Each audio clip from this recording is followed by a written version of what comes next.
Merhaba anne baba, ben Irmak Zentürk. Sana bu işin kolayı var demeye geldim. Hangi işin mi? Tabii ki de her zaman söylediğim gibi işimiz, mesleğimiz anne babalık. Çocuklara nasıl daha rahat bir şekilde sinirlenmeden keyifle bakabiliriz onları anlatacağım. Bugünkü başlığımız çocuğum kendi kendine oynayamıyor. Hangi yere gitsem odadan odaya benim peşimi bırakmıyor. Beni her yerde takip ediyor. Hareket edemiyorum diyen anne babalara gelsin. Eğer başlık dikkatini çektiyse videomu izlemeye devam et. Kanalıma hala abone olmadıysan lütfen alttan abone olmayı unutma.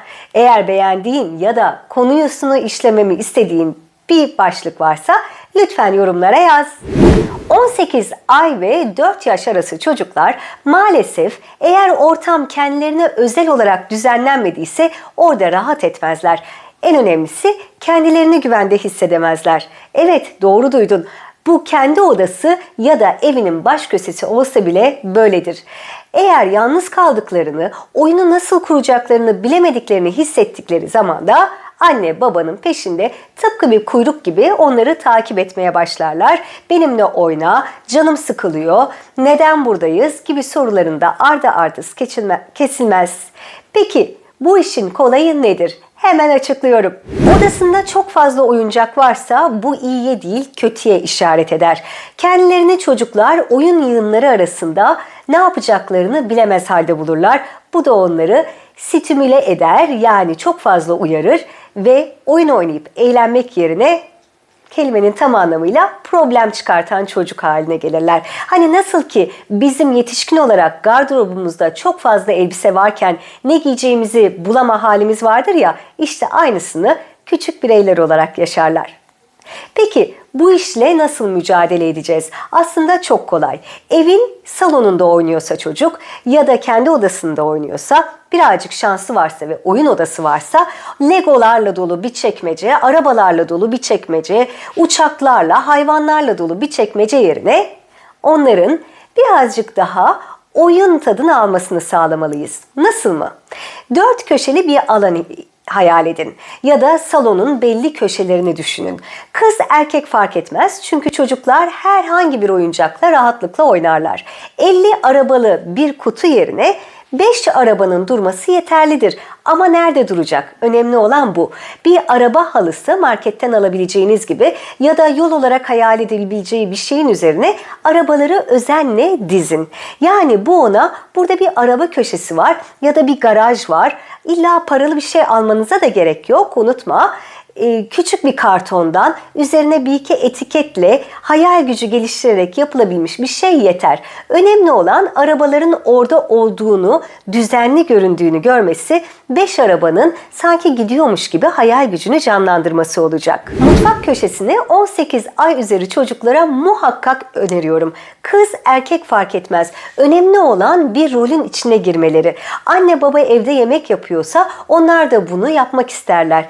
Çok pahalı büyük mutfaklardan bahsetmiyorum. Minik bir ayakkabı kutusunu kapalı bir şekilde tutup üzerine bir bez parçasıyla, nasıl ki masamızın üzerine masa örtüsü koyuyoruz, örtü gibi yerleştirip 2-3 tane plastik minik kaşık, tabak, bardak dizilip yanına da 2 ya da 3 tane, kaç tane tabak koyduysak bebekleri oturtun ve gelin çocuğunuzu izlemeye başlayın. Çünkü oraya kurulmuş bir oyun, aynı anaokulundaki gibi ona burada bir yemek yeniliyor, ben de onlara servis yapabilirim hissini uyandıracaktır. Ama bunun dışında bir kutuya doldurulmuş yüzlerce tabak, çanak, bardak, bıçak, tavuklar, en iyi oyuncaklar ya da en pahalı aldığımız o maket mutfaklar pek bir işe yaramıyor. Çünkü çocuğun beyninde bir canlandırmaya yol açmıyor. Mutfak da dedim çünkü küçük bir mutfak onlara bir şeyleri pişirmeyi, anne baba gibi fırını açıp içine bulaşıkları koymayı, yerleştirmenin hevesini verecektir.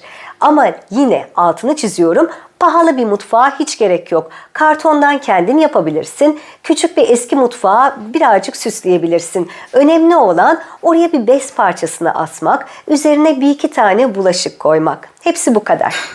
Lego alanı. Çocuğumun yüzlerce parça legosu var. Bir gün açıp oynadığını görmedim diyen anne babalarla çok karşılaşıyorum. Peki ona yine minik bir alanda Bakın, minik alanların farklı yerlerde, farklı köşelerde olması çok yardımcı oluyor. Minik bir alanda, büfenin konsolun yanında ya da televizyonun hemen arkasında, yanında, kablo olmayan güvenli bir yerde. Lego kutusunu yaşına uygun şekilde büyük ya da küçük legoları yarım açın. Bütün legoları dışarıya çıkartmaktan bahsetmiyorum. Ama minik bir köprü yapmak, minik uçağı ya da minik köpeği oraya böyle sanki rol modeliymiş gibi dizmekten bahsediyorum. Diğer legolar da kutunun içinde dursun.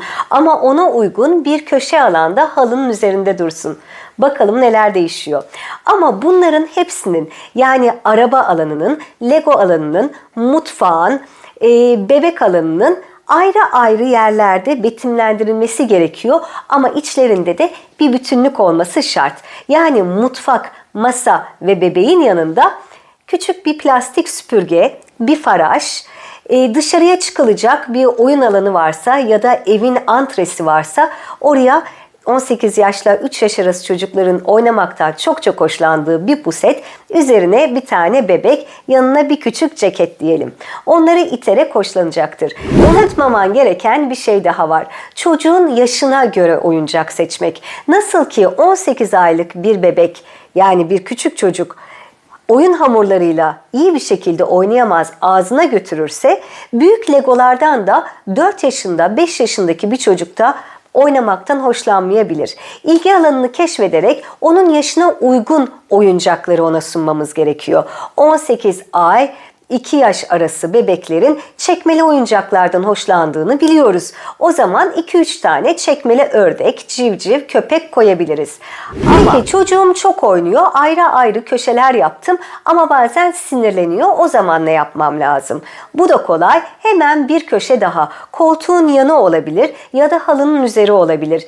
Bir tane küçük, IKEA'dan bile alabileceğimiz minik tahta bir şeyin içine yaşına uygun 3-4 tane kitap koyarsak, 2 tane de küçük yastık atarsak, her sinirlendiğinde gel birazcık kitap okuyalım diye onu kitap alanına yönlendirirsek, birkaç hafta içinde, birkaç sene demiyorum, birkaç hafta, belki de birkaç gün içinde sinirlendiği, yorulduğu zaman kendi kendine o alana gidip minderlere oturup kitaplarını açtığını göreceksin ve bunun ne kadar kolay olduğuna şaşıracaksın.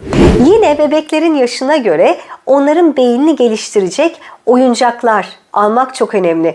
Kutular olabilir, iç içe geçen ya da üst üste konulan bloklar olabilir.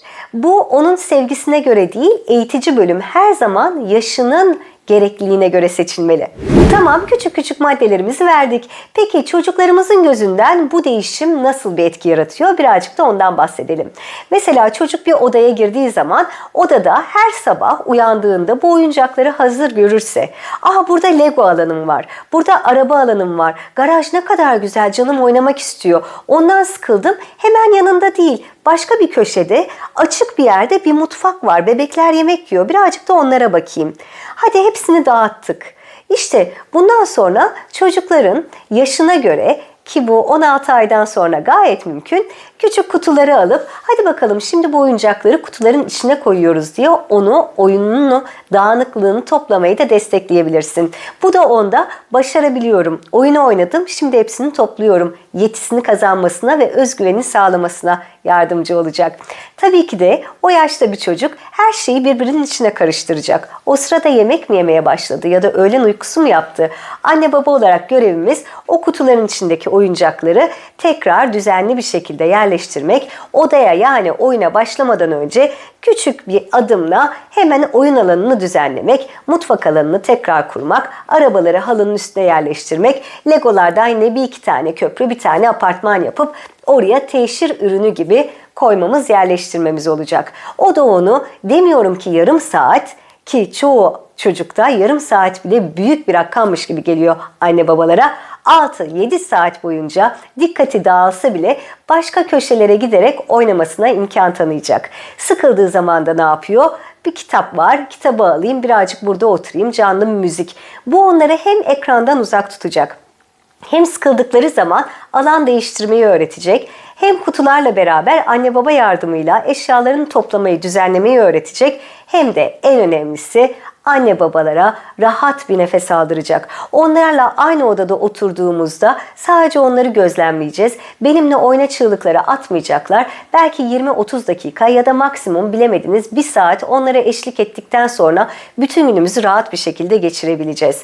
Dahası canımız mı sıkıldı? Odadan odaya mı gideceğiz? Ya da yemek mi hazırlayacağız? Ben birazdan geliyorum. Mutfağa kadar gideceğim. Odaya kadar geçeceğim dediğinde çocuk zaten kendine göre anaokulu gibi hazırlanmış bir ortamda olduğu için ve istediği yere rahat özgürce hareket edebileceğini bildiği için senin peşinden gelmeyecek anne baba. Eğer videolarımı beğeniyorsan, dediklerim sana bir şeyler katıyorsa lütfen bana küçük bir kalp bırakmayı, videolarımı beğenmeyi ve takibe almayı unutma. Yorumlarda da işlememi istediğin konuların başlıklarını yazarsan bir hafta içinde videoyu rahatlıkla çekebilirim, emin ol.